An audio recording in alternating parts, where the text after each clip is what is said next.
ये इश्क नहीं आसान, इतना ही समझ लीजिए, एक आग का दरिया है और डूब के जाना है। जिगर मुरादाबादी साहब का ये शेर आज से 100 साल पहले की एक तारीख पर सटीक बैठता है। 1925 की बात है। मुंबई शहर जो तब बॉम्बे हुआ करता था। शाम का वक्त, सड़क पर एक कार में दो लोग, एक 25 साल का नौजवान रईस आदमी और एक 23 साल की खूबसूरत गायिका, दोनों अरब सागर की लहरों से छूता चौपाटी का इलाका घूमने निकले थे।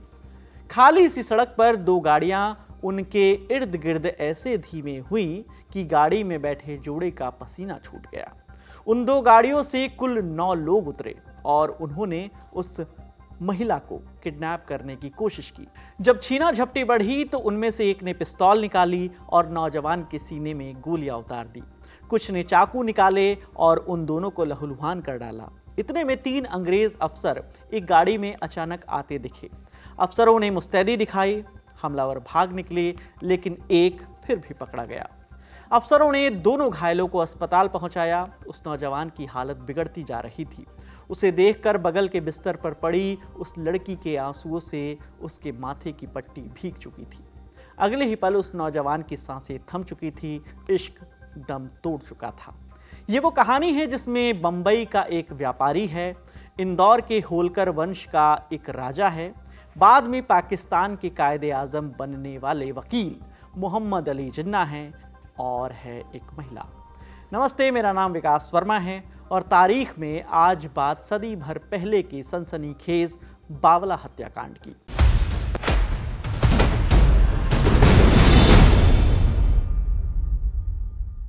ये किस्सा शुरू होता है अविभाजित भारत के पंजाब प्रांत से। यहीं महाराजा रणजीत सिंह की एक वैश्या के घर तीसरी पीढ़ी में जन्मी थी मुमताज। अपने सौंदर्य और बेहतरीन गायकी के चलते मुमताज बचपन से संगीत और नृत्य के कार्यक्रम करने लगी थी। इसी सिलसिले में 11-12 साल की उम्र में इंदौर में मुमताज का एक प्रोग्राम हुआ। इंदौर में तब होलकर वंश के तुकोजी राव तृतीय राजा हुआ करते थे। 1920 के दशक की रियासतों में इंदौर ऐसी रसूखदार रियासत थी कि उन्हें ब्रिटिशों से 19 तोपों की सलामी मिलती थी। तुकोजी मुमताज के हुनर पर फिदा हो गए। तुकोजी ने भी मुमताज को इंदौर ही रुक जाने की गुहार की। पहले पहल मामला सादा मिजाजी का लग रहा था, लेकिन फिर तुकोजी ने मुमताज की निगरानी बढ़ा दी। इंडिया टुडे में छपे इस किस्से के हिस्से से तुकोजी ने अगले 3 बरस नरम रुख रखा।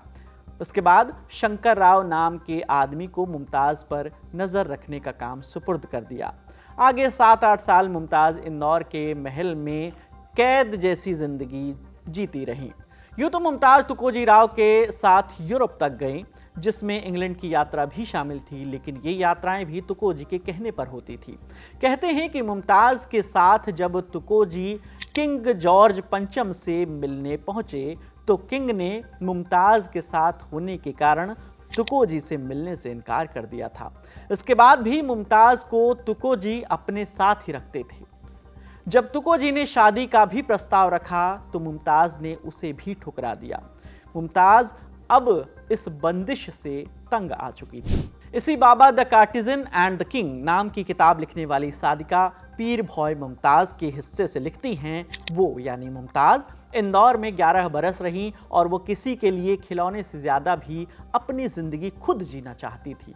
इसलिए मुमताज़ ने भागने की कोशिश की। ऐशो आराम जैसी सहूलियतें तो थी, लेकिन मुमताज़ की ज़िंदगी में प्रेम नहीं था। एक दिन मुमताज़ इंदौर से भागने में कामयाब रही। भटकते हुए एक रोज़ बम्बई पहुंची। यहीं उनकी मुलाकात हुई बम्बई के मेमन समुदाय के रईस व्यापारी अब्दुल कादिर बावला से। 25 साल का अब्दुल उम्र के हिसाब से खूब नामी और पैसे वाला हुआ करता था।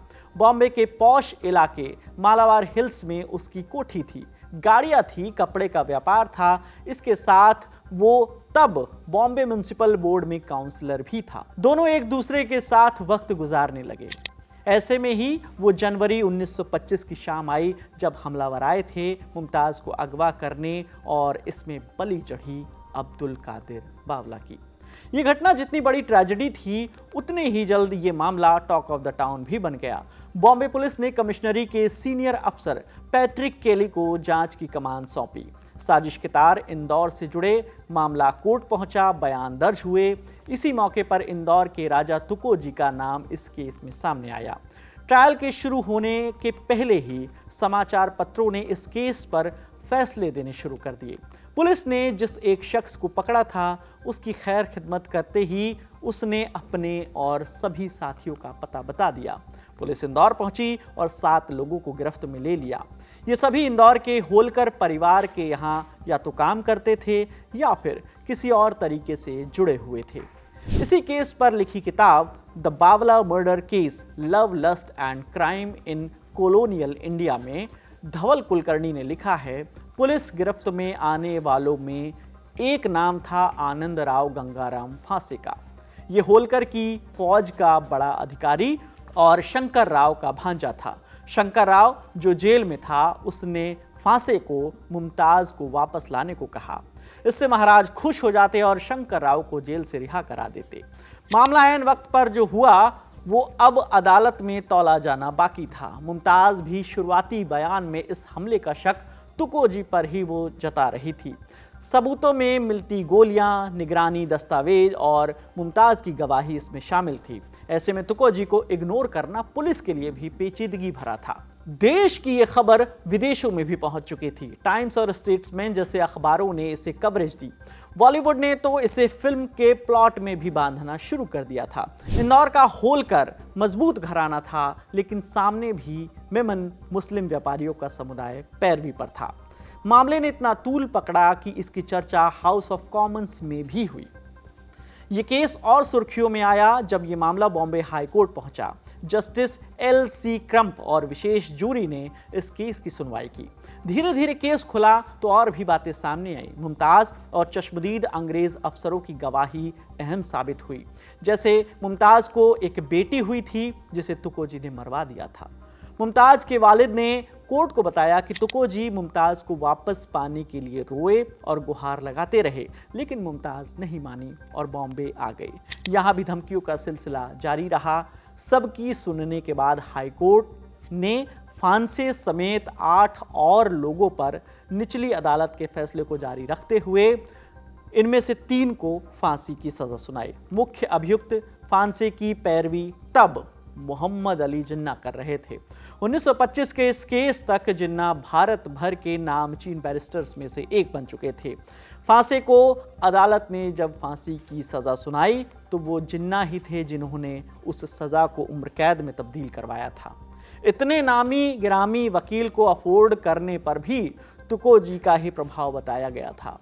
इन सबसे इतर तुकोजी का नाम ना तो एक भी जगह केस में पक्की कलम से दर्ज हुआ। वक्त गुजरते हुए इस मामले को अलग अलग हिस्से से क्लोजर मिला।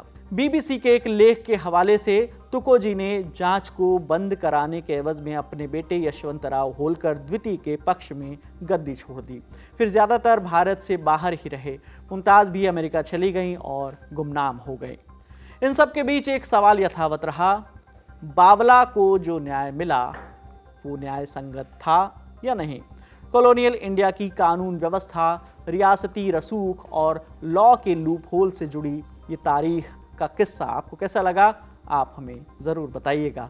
इसे लिखा था हमारे साथी अनुराग मिश्रा ने। आप अपना ख्याल रखिए और देखते रहिए दी ललन टॉप। शुक्रिया।